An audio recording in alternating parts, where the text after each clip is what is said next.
அன்பே சிவம் மனமே குரு என்றுணர்த்திய குருவே போற்றி.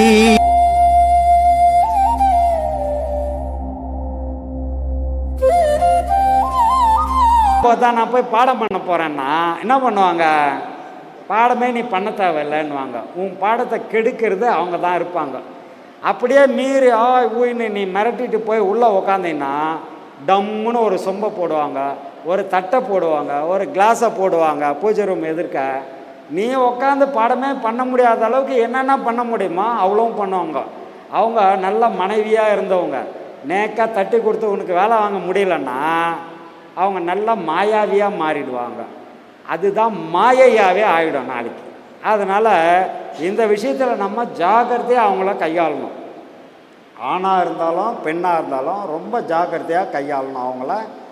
நம்மளாம் முரண்பாடாக அவங்கக்கிட்ட எல்லா விஷயத்தையும் நான் பாடம் வாங்கினவங்களுக்கு தான் என்வி சாப்பிட வேணான்னு சொல்கிறோம் இல்லையா? இவர் போன உடனே நான் பாடம் வாங்கிட்டேன், என்வி சாப்பிட மாட்டேன், உங்களுக்கும் என்வி கிடையாது அப்படின்னா அவங்க என்ன பண்ணுவாங்க? இது சிக்கல் தானே. உங்களுக்கு என்ன வேணும் இந்தா வச்சுக்கோ, அதான் வாங்கிட்டு வந்து கொடுத்துட்டேன், நீங்கள் சமைச்சிக்கிங்க சாப்பிட்டுங்க, இல்லை ஹோட்டலில் வேணாமா ஹோட்டலில் வேணாம் கொடுத்துறோம், அவங்க சாப்பிட்டுக்கிட்டோம். அவங்கள நம்ம தடுக்கக்கூடாது இல்லையா? அப்படி இருக்கணும். நீ தான் சாப்பிடக்கூடாதே தவிர உன்னை சார்ந்த அத்தனை பேரை சாப்பிடக்கூடாதுன்னு நம்ம சொல்லலை. சில பேர் தப்பு தப்பாக அதை அங்கே வீட்டில் போய் திணிச்சு பிரச்சனையை உண்டு பண்ணிடுறாங்க. அப்படி பண்ணக்கூடாது. அவங்கவுங்க என்ன சாப்பிட்ணுன்னு அவங்கவுங்க முடிவு பண்ணுற அதிகாரம் அவங்கவுங்களுக்கு இருக்குது. அதனால் நீ இதை தான் சாப்பிட்ணுன்னு நம்ம சொல்லக்கூடாது. அதுவே பெரிய பாவம். பாவத்தை விளக்கிறதுக்காக தான் இந்த பாதையும் பயணமும். நம்ம இதில் பாவத்தை செய்யக்கூடாது. அப்போது இதெல்லாம் கையாளுறது ரொம்ப ஜாக்கிரதையாக கையாளணும். அப்படி கையாண்டால் இந்த பாதையில் தொடர்ந்து பயணம் பண்ணலாம், எந்த சிக்கலும் இருக்காது. காலப்போக்கில் அவங்களும் புரிஞ்சுக்குவாங்க. அவங்களும் புரிஞ்சுக்கிட்டு உங்கள் துணை முதல்ல புரிஞ்சுக்கிட்டாலே, அதுக்கு தான் அவங்க புரியலன்னு வச்சுங்க பாடம் பண்ணுறது கஷ்டம். புரிஞ்சுக்கிட்டாங்கன்னா அதுக்கு தான் வள்ளுவர் ஒரு அதிகாரத்தில் போடுவார், வாழ்க்கை துணை நலம். வாழ்க்கை துணை உனக்கு எப்படி இருக்கணும்னா நலமாக இருக்கணும். அதனால் ஒரு அதிகாரமாக வைக்கிறார், வாழ்க்கை துணை நலம். முதல்ல துறவுன்னு வச்சார். துறவுக்கு முன்னாடி வாழ்க்கை துணை நலம். வாழ்க்கை துணை நலம் சரியாக இருந்தால் அடுத்து நீ துறவுக்கு நகரலாம். அங்கே சிக்கல்னா துறவுக்கு நீ வர முடியாது.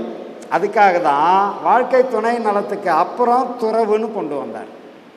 எப்படி கரெக்டாக வச்சுருக்காரா? திருவள்ளுவர் அவ்வளோ பர்ஃபெக்டாக வச்சதுக்கு இதுதான் காரணம். அவங்கள சரி பண்ணாமல் நீ துறவுக்கு போக முடியாது தம்பி அப்படின்ட்டார்.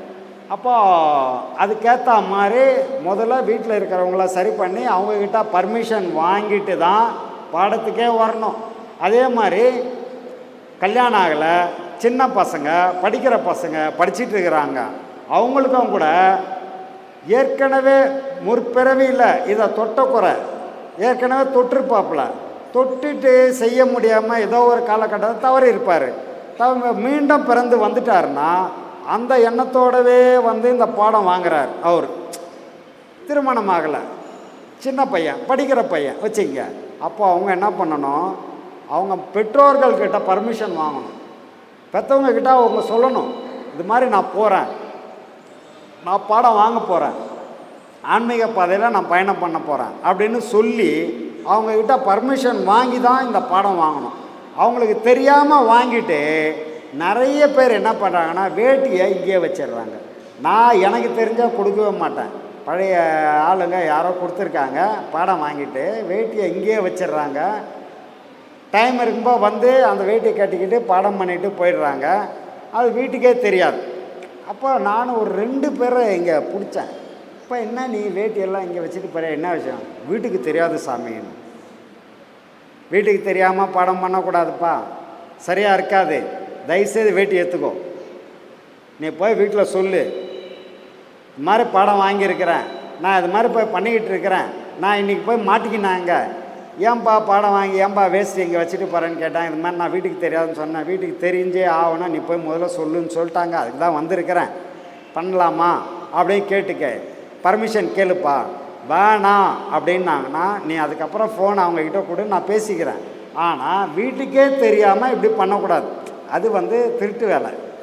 அந்த வேலை செய்யக்கூடாது. அதனால் நீ வீட்டுக்கு போய் ஃபோன் பண்ணு, நீ பேசு, அவங்க ஒத்துக்கலைன்னா ஃபோனை அவங்கக்கிட்ட கொடு, நான் பேசுகிறேன்பா அப்படின்னு சொன்னேன். அப்போ அது மாதிரி 2 பேர் எடுத்துகிட்டு போனாங்க போன வாரத்தில். இப்போ அவங்க, ஐயா சந்தோஷம் ஐயா, நான் வீட்டில் சொன்ன உடனே நல்ல விஷயம் தானேப்பா, உனக்கு நல்லா தான் புத்தி சொல்லியிருக்கிறாங்க, நீ போப்பா, இது நல்ல விஷயந்தான், ஆனால் குடும்பத்துக்கு தெரியாமல் எதையும் பண்ணக்கூடாதுன்னு சொல்லியிருக்காங்களே, அது போதும், நீ போ பாடம் பண்ணு அப்படிங்க. அப்புறம் அவங்க பேரண்ட்ஸு பேசுனாங்க, ஐயா அது மாதிரி ஐயா வீட்டுக்கு அடங்க மாட்டான் ஐயா, இப்படி ஐயா அப்படி ஐயாண்ணா. இப்போ எப்படிம்மாண்ணா, இப்போ வரான் உக்காந்துடுறான் பாடத்தில், ஃப்ரெண்ட்ஸோடு சுற்றுறதில்ல, அங்கே இங்கே போகிறதில்ல. அதுதான் அப்போ என்ன ஆயிடுச்சுன்னா, அந்த சும்மா இருக்கிற நேரம் இருக்க அதுதான் பிரச்சனையை உண்டு பண்ணும், சும்மா இருக்கிற நேரம். ஆனால் அருணகிரிநாதர் சும்மா இருன்னார். அவர் சொன்ன சும்மா இரு வேற, நம்ம சும்மா இருக்கிறது வேற. நம்ம சும்மா இருக்கிறோன்னா அடுத்த ஃப்ரெண்ட்ஸுங்களை போய் பார்க்க போவோம், சும்மா தான் இருக்கிறோம், ஃப்ரெண்டை பார்க்கலான்னு. அவர் இன்னொரு ஃப்ரெண்டை கூட்டின்னு போவார், 4-5 ஃப்ரெண்டு சேர்ந்த உடனே வேறு மாதிரி ஆக்டிவிட்டீஸ் எல்லாம் போவோம். அப்படியே ஊரெலாம் சுற்றிட்டு வெயிலில் வெளியவே வரக்கூடாது, அரசாங்கமே சொன்னாலும் கூட இவங்க 4 பேர் 2 பைக்கில் ஜாலியாக சுற்றிட்டு வெயிலில் வந்து மண்டை காயுதுன்னு வீட்டில் படுப்பாங்க.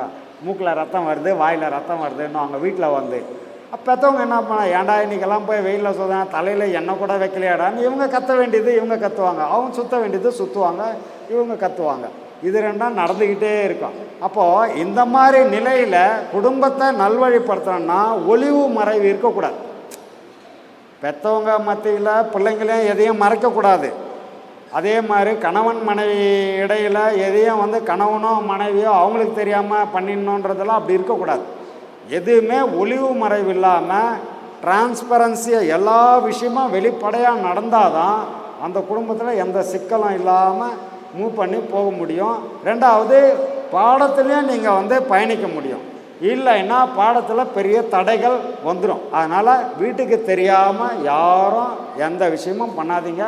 அப்படி யாராவது ஒருத்தர் 2 பேர் இருந்து பாடம் வாங்கி இருந்தாலும் கூட இன்றைக்கே போய் சொல்லிவிடுங்க வீட்டில், நான் இதை மாதிரி பாடம் வாங்கியிருக்கிறேன், செய்துக்கிட்டு இருக்கிறேன், உண்மையாக சொல்லிடணும். அவங்க வேண்டான்னாங்கன்னா அது வந்து உனக்கு விதிப்படி தான் நடக்குதுன்னு அர்த்தம். இப்போ ஏற்கனவே ஒரு பிறவியில் இதை தொட்டதால தான் இங்கே வந்திருக்கிற, இப்போ வேண்டான்னுட்டாங்கன்னா அடுத்த பிறவிலையாவது உனக்கு அது கிடைக்கும், நீ தொடர்தான் போகிற, இது ஒன்றும் முன்ன விட்டுறாது. நான் முன்னாடியே சொல்லிட்டேன், அதுக்கு தான் எந்த மதமாக இருந்தாலும் இனமாக இருந்தாலும் மொழியாக இருந்தாலும் இதை தொடாமல் கடைத்தேற்றம் இல்லை. அப்போது இது என்றைக்கோ ஒரு பிறவியில் தொட போகிற, அதனால் உண்மையை சொல்லிவிடுங்க.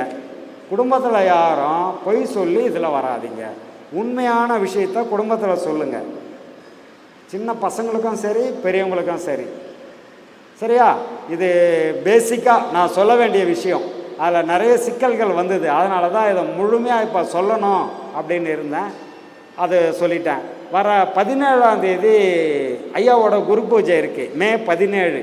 அன்றைக்கி முடிஞ்சவங்க பெரும்பாலும் வந்து கலந்துக்குங்க, நல்லா கிராண்டாக பண்ணுவோம். அன்றைக்கி முடிஞ்ச அளவுக்கு பெரும்பாலும் வந்து கலந்துக்குங்க.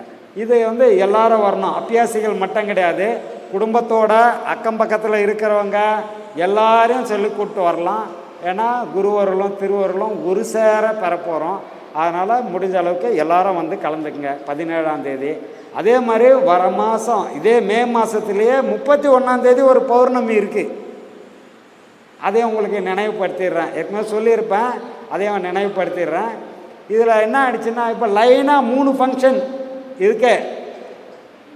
இதில் ரொம்ப மனசு வந்து இந்த பாதையில் ரொம்ப எப்படியாவது போய் ஐயாவை பார்த்து எப்படியாவது 1 மணி நேரம் அங்கே போய் பாடம் பண்ணணும். இப்படி இருக்கிறவங்க என்ன பண்ணாங்கன்னா, லீவே கிடைக்கல, என்னன்னா சண்டை போட்டு லீவ் வாங்கின்னு வந்துடுறாங்க, மறுநாள் போய் கஷ்டப்படுறாங்க. அப்படி இருக்கக்கூடாது. ஏன்னா உத்தியோகம் புருஷ லட்சணம்னுவாங்க, வேலை ரொம்ப முக்கியம். நீ இதுக்காக போய் ஓனர்கிட்ட சண்டை போட்டு அந்தாலும் நான் எப்பா நீ அப்பப்போ லீவ் போடுற, நீ நின்று போயிடு வேணான்ட்டா குடும்பம் இருக்குல்ல, குடும்பத்தை யார் காப்பாற்றுவாங்க? நீ உத்தியோகம் இல்லாமல் வீட்டுக்கு போனால் அதுக்கு தான் நான் இங்கே பாடம் கொடுக்கறது கிடையாது, அதுக்கு கிடையாது. நீ சிறப்பாக குடும்பத்தை நடத்தணும், சிறப்பாக வாழணும், வாழ்க்கையில் சூழ்நிலைக்கு ஏற்ற மாதிரி அந்த வாழ்க்கையை நடத்துறதுக்கான ஒரு தெளிவு புரிதல் இங்கே வரணும். அதுக்காக தான் இங்கே பாடம் கொடுக்குறோம், இந்த விஷயங்கள்லாம் சொல்கிறோம். நான் பாடமே பண்ணுவேன், வேலை ஓனர் சொல்லிட்டா அதெல்லாம் கிடையாது. இன்றைக்கி வந்து முக்கியமான பௌர்ணமி, நான் போயே ஆகணும் ஆசிரமத்துக்குன்னு இங்கே வந்துட்டு அங்கே வேலையை கோட்டை விடக்கூடாது. அதுவும் வேணும், இதையும் வேணும். எது இதில் பெஸ்ட்டோ அதை தேர்ந்தெடுக்கக்கூடிய மனநிலை உங்ககிட்ட தான் இருக்குது. அதை பிடிச்சிக்குங்க, பாடத்தை சிறப்பாக பண்ணுங்க, வாய்ப்பு கிடைக்கும் போதெல்லாம் பாடத்தில் உட்காருங்க. சில நேரங்களில் பாடத்தை தவிர்க்க வேண்டிய சூழ்நிலை, பௌர்ணமியை தவிர்க்க வேண்டிய சூழ்நிலை, வேலைக்கு போயே ஆகணும், எனக்கு லீவே இல்லைன்னா முதல்ல நீங்கள் பார்க்க வேண்டியது வேலை தான். ஏன்னா வேலை இருந்தால் தான் இங்கே வர முடியும். அதனால் வேலையை சிறப்பாக பாருங்கள். இதுக்காக அதை விட்டுறக்கூடாது. அரசனை நம்பி புருஷனை கைவிட்ட கதையாக ஆகக்கூடாது. அரசனும் வேணும், புருஷனும் வேணும். எது முக்கியம் டிசைட் பண்ண வேண்டியது நீங்கள். அதனால் அதை சிறப்பாக பார்த்துங்க. நமக்கெல்லாம் இந்த தெளிவுகள் அவசியம் வேணும். ஏன்னா நான் போயே ஆகணா, எனக்கு ஐயா சொல்லிட்டாருன்னா, ஐயா சொல்லியிருக்காரு, ஆனால் அதை விட்டுட்டு வான்னு சொல்லலை. சூழ்நிலைக்கு ஏற்ற மாதிரி பார்த்துக்கணும், அதுக்கேற்ற மாதிரி நடந்துக்கணும். சரிங்களா? இந்த இளைஞர்கள் மத்தியில் ஐயா ஒரு திருப்புமுனை